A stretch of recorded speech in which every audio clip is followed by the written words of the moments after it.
Jadi kalau kita tidur pagi, itu bukan hanya meningkatkan risiko sakit diabetes, tapi penyakit-penyakit yang lain. Dan satu hal, Rasulullah mengatakan, jika kita tidur setelah sholat subuh akan meningkatkan risiko pikun, Pak. Pikun loh, Bu.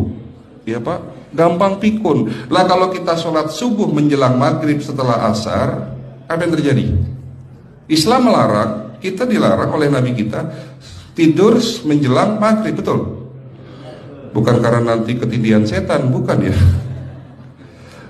Secara medis diketahui bahwa orang yang kebiasaan tidur antara asar sampai maghrib itu akan menurunnya daya tahan tubuh. Jadi gampang sakit infeksi, Pak, kalau Bapak tidur menjelang maghrib. Kalau sekali lagi setelah sholat subuh gampang pikun, aliran darah ke otak itu tersumbat, ya, jadi stroke penyakitnya. Tapi kalau tidur setelah asar sebelum maghrib, itu daya tahan tubuh kita akan menurun. Jadi gitu ya jawabannya, Bu. Justru ini yang paling penting, materi terakhir ini 6 langkah praktis. Ya, Bapak bisa lakukan di rumah mulai hari ini. Langkah pertama, mulai hari ini jangan makan malam, Pak.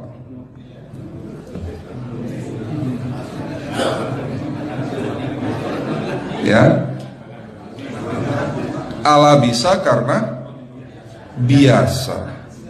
Memang awalnya sulit, yang sudah kebiasaan makan malam itu sulit. Alasannya nanti nggak bisa tidur, Dok, betul ya? Nanti perutnya kembung, mual dan sebagainya. Itu karena kebiasaan. Dulu pun saya begitu. Tapi kalau sekali-sekali boleh, Pak.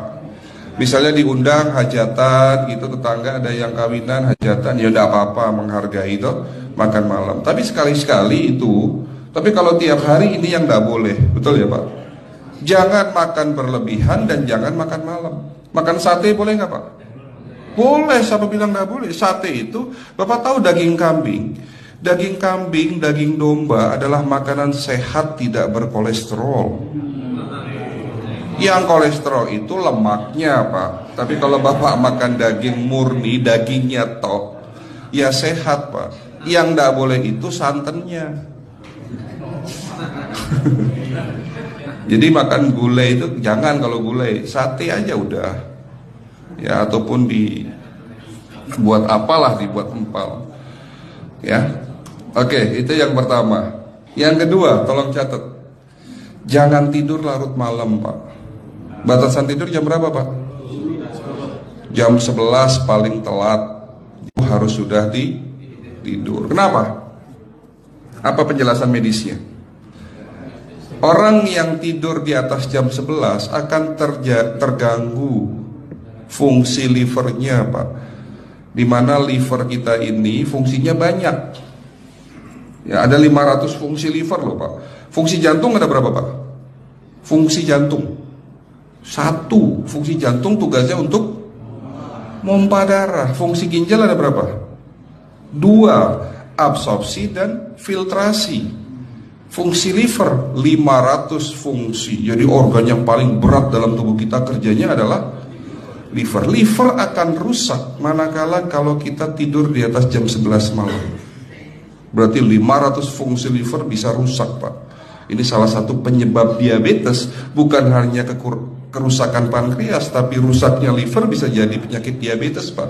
Jadi kalau sakit diabetes itu yang terganggu itu sebetulnya bukan hanya pankreasnya, livernya pun rusak, ususnya pun rusak. Makanya dalam pengobatan diabetes di klinik kami itu bukan hanya ngobatin pankreas, tapi 3 organ penting ini saya obati: usus, liver, dan pankreas. Kebanyakan kenapa?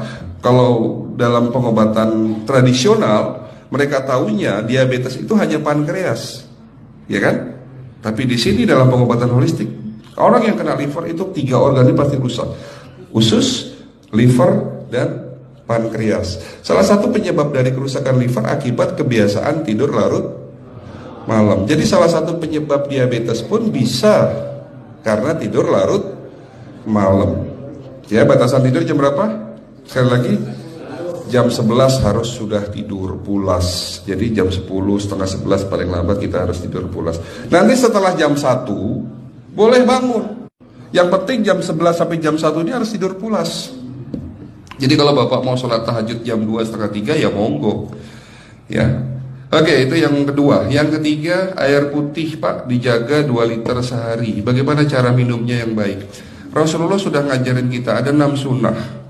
Harus duduk, pakai tangan kanan, seteguk demi seteguk, membaca basmalah di saat minum, diakhiri dengan alhamdulillah, kan begitu. Ya, pagi hari minum 1 gelas, bangun tidur sebelum sholat subuh. Setelah sholat subuh boleh teh, tapi juga dibilas dengan 1 gelas air putih. Sebelum mandi nanti Pak, minum air hangat. Kalau Bapak mandinya pakai air dingin boleh, tapi sebelum mandi minum air hangat, biar tubuh kita ini jangan terlalu dingin di saat kita kena air dingin. Sampai maghrib pastikan 2 liter sudah masuk dalam tubuh kita. Malam mau tidur, tolong perhatikan Ibu ya, malam mau tidur jangan banyak-banyak minum. Nggak boleh minum malam itu segelas sampai 2 gelas mau tidur. Cukup seteguk 2 teguk saja. Karena kalau sampai kita minum mau tidur 1 gelas besar, ginjalnya malah rusak Pak. Ya. Oke, itu yang ketiga. Yang keempat, puasa. Lakukan puasa secara rutin, insya Allah kita sehat. Nah, untuk penjelasan atau materi puasa nanti bisa hubungin staf saya.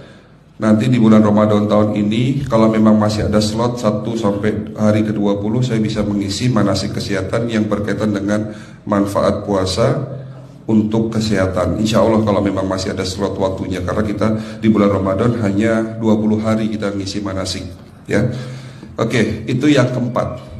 Langkah keempat. Langkah 1, 2, 3, 4. Langkah kelima. Nah, sebelum saya menjawab yang kelima, saya ingin membacakan sebuah sabda Rasulullah. Rasulullah bersabda, di dalam tubuhmu ada segumpal daging. Jika segumpal daging itu sakit, akan sakitlah seluruh tubuhmu. Dan jika segumpal daging itu rusak, akan rusaklah seluruh tubuhmu. Apa itu segumpal daging? Segumpal daging itu adalah hati. Tapi ternyata yang dimaksud Rasulullah itu bukan liver Pak. Yang dimaksud Rasulullah adalah hati kita, roh kita, jiwa kita, perasaan kita. Kalau hati kita rusak, kita banyak penyakit hati, iri, dengki, sombong, takabur dan sebagainya. Penyakit fisik akan muncul dalam tubuh kita. Ya, tidak ada orang stres itu sehat, betul enggak Pak? Tidak ada orang yang suka marah-marah itu sehat, betul enggak? Bahkan Rasulullah mengajar senyum adalah ibadah. Senangkan orang lain, permudah urusan orang lain, insya Allah kita sehat. Ya, jadi itu langkah ke-5. Langkah 1 sampai langkah ke-5 sifatnya individual. Bapak bisa lakukan sendiri di rumah. Tapi langkah ke-6 ini butuh bantuan pihak dokter atau rumah sakit. Kira-kira langkah ke-6 apa Pak? Lakukan pemeriksaan sebelum sakit. Jadi periksa itu jangan nunggu sakit baru periksa. Jangan seperti kayak Bu Ustazah tadi, diajak periksa, jawabannya takut ketahuan penyakitnya. Setelah stroke baru datang ke klinik untuk minta diperiksa. Kalau sudah stroke susah nggak nyembuhinnya Pak? Kata kayak beliau nih, sudah 2 tahun tidak sembuh-sembuh karena sudah terlanjur stroke. Tapi kalau beliau melakukan general check up, mohon maaf ya Pak, kalau beliau melakukan general check up rutin, insya Allah tidak akan kena stroke, karena sebelum stroke sudah diobati dulu. Karena stroke ini bisa kita lihat dalam scanning dengan alat yang saya punya, insya Allah kelihatan ini. Oh ini sudah mulai ada tanda-tanda mau penyumbatan, buru-buru diobati. Memang takut Pak, tapi pesan saya jangan takut. Ya, lakukan pemeriksaan supaya kita tahu, supaya kita kenal. Gitu ya Pak. Jadi kira-kira di jemaah ini ada enggak yang mau saya ajak periksa kita semua? Pesan terakhir dari saya, lakukan pemeriksaan sebelum terlambat. Ini pesan saya dan pesan seluruh dokter di dunia sebetulnya. Lakukan pemeriksaan sebelum terlambat. Ya, karena dengan kita melakukan pemeriksaan kita akan kenal tubuh kita. Kalau sudah kenal kita akan sayang sama tubuh kita. Betul Pak? Ada pepatah mengatakan tidak kenal tidak sayang. Cukup sekian dari saya. Mohon maaf kalau penyampaian kami kurang baik. Akhirul kalam, wabillahi taufiq wal hidayah. Wassalamualaikum warahmatullahi wabarakatuh. Kalau ada pertanyaan masalah teknis nanti